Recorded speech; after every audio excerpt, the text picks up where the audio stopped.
आइ नारी दिवस छै तऽ नारी के लेल हरेक ठाव में किछ ने किछ आयले हेतै आइ। तऽ हमहूँ अपन एकटा कविता लऽ कऽ आयल छी जे कि नारियेसँ रिलेटेड छै, ओहो नारिये दिवस के लेल। तऽ हम अपन कविता शुरू करै छी। आइ नारी दिवस, कियो समाचार लिखत तऽ कियो विचार, कियो समाचार लिखत तऽ कियो विचार, सब में लिखल रहत महिला ऊपर भऽ रहल दुर्व्यवहार। ई सब एक दिन के खेल अछि, ई सब एक दिन के खेल अछि, बाकी 364 दिन महिला के लेल जेल अछि। आइ देखब सब नारी के भगवान बनात, आइ देखब सब नारी के भगवान बनात, काल्हि से फेर ओहिना सब नारी के अपमान बनात।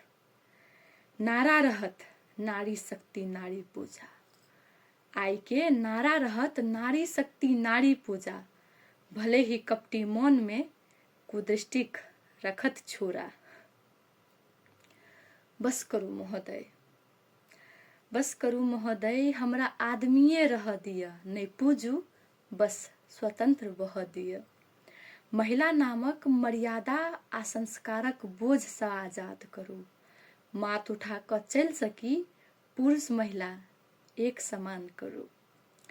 अधिकार संग जिम्मेवारी बांटि लिया, अधिकार संग जिम्मेवारी बांटि लिया, हमहू सब पुरुष से कम नहीं छी एखनो मान लिया। नहीं बनाबऽ पड़त देवी हमरा, नहीं बनाबऽ पड़त देवी हमरा, जो दू शब्द सम्मान में भेट जाय। गर्व से रहि सकी समाज में महिला सब, जो अभिमान भेट जाय।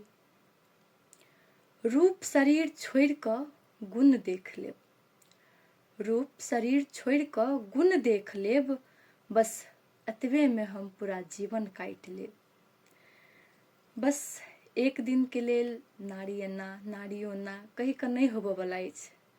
यदि नारी के सच्चे में सम्मान करै छी तो पूरा दिन, पूरा महीना आ पूरा साल या पूरा जीवन महिला के खुशी से आजाद से रह दियो।